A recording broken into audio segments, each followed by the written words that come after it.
പശ്ചിമേഷ്യയിൽ വീണ്ടും സംഘർഷ സാഹചര്യങ്ങൾ രൂക്ഷമാക്കി ഇറാനെതിരെ ഇസ്രായേലിന്റെ വ്യോമാക്രമണം. സിറിയയിലെ ഇറാൻ കോൺസുലേറ്റിന് നേരെ ഇസ്രായേൽ നടത്തിയ മിസൈൽ ആക്രമണത്തിൽ 2 ഇറാനിയൻ ജനറൽമാരും 5 ഉദ്യോഗസ്ഥരും കൊല്ലപ്പെട്ടതായാണ് ഇറാൻ വ്യക്തമാക്കുന്നത്.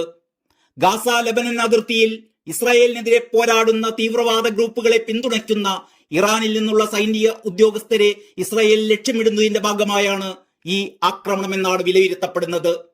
ഗാസയിൽ സംഘർഷം പൊട്ടിപ്പുറപ്പെട്ടതിനു ശേഷം ഇസ്രായേലും ലെബനൻ ആസ്ഥാനമാക്കി പ്രവർത്തിക്കുന്ന ഇറാൻ പിന്തുണയുള്ള ഹിസ്ബുള്ള തീവ്രവാദികളും തമ്മിൽ ഏറ്റുമുട്ടലുകൾ വർദ്ധിച്ചിട്ടുണ്ട്.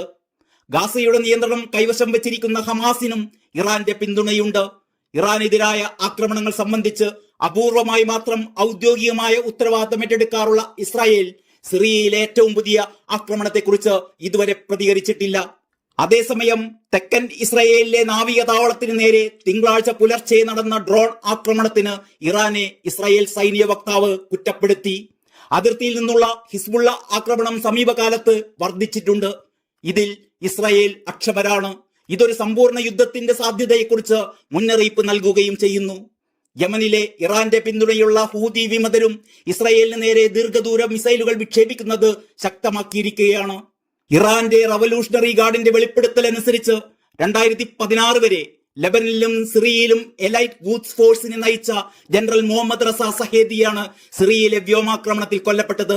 സഹേദിയുടെ ഡെപ്യൂട്ടി ജനറൽ മുഹമ്മദ് ഹാദി ഹാദിറിയാഹിമിയും മറ്റ് 5 ഉദ്യോഗസ്ഥരും കൊല്ലപ്പെട്ടവരിൽ ഉൾപ്പെടുന്നു. ഹിസ്ബുള്ളയിലെ അംഗമായ ഹുസൈൻ യൂസഫും ആക്രമണത്തിൽ കൊല്ലപ്പെട്ടതായി തീവ്രവാദ ഗ്രൂപ്പിന്റെ വക്താവ് അസോസിയേറ്റഡ് പ്രസിനോട് പറഞ്ഞു. മരണവിവരം ഹിസ്ബുള്ള പരസ്യമായി പ്രഖ്യാപിച്ചിട്ടില്ല. ഇതുവരെ ആക്രമണത്തിൽ 2 സിറിയക്കാർ കൊല്ലപ്പെട്ടതായി ബ്രിട്ടൻ ആസ്ഥാനമായുള്ള Syrian observatory for human rights അറിയിച്ചു. പരിക്കേറ്റവരിൽ കോൺസുലേറ്റിന് കാവൽ നിന്ന 2 പോലീസ് ഉദ്യോഗസ്ഥരും ഉൾപ്പെടുന്നു. ആക്രമണത്തിൽ ഇറാന്റെ കോൺസുലാർ കെട്ടിടം പൂർണ്ണമായി തകർന്നപ്പോൾ സിറിയയുടെ സ്റ്റേറ്റ് ന്യൂസ് ഏജൻസി പറയുന്നതനുസരിച്ച് അതിലെ പ്രധാന എംബസി കെട്ടിടം കേടുകൂടാതെയിരിക്കുന്നു. അതേസമയം കോൺസുലാർ കെട്ടിടത്തിനുള്ളിലായിരുന്നു ഇറാൻ അംബാസഡറുടെ വസതി. News desk Kalakaumudi.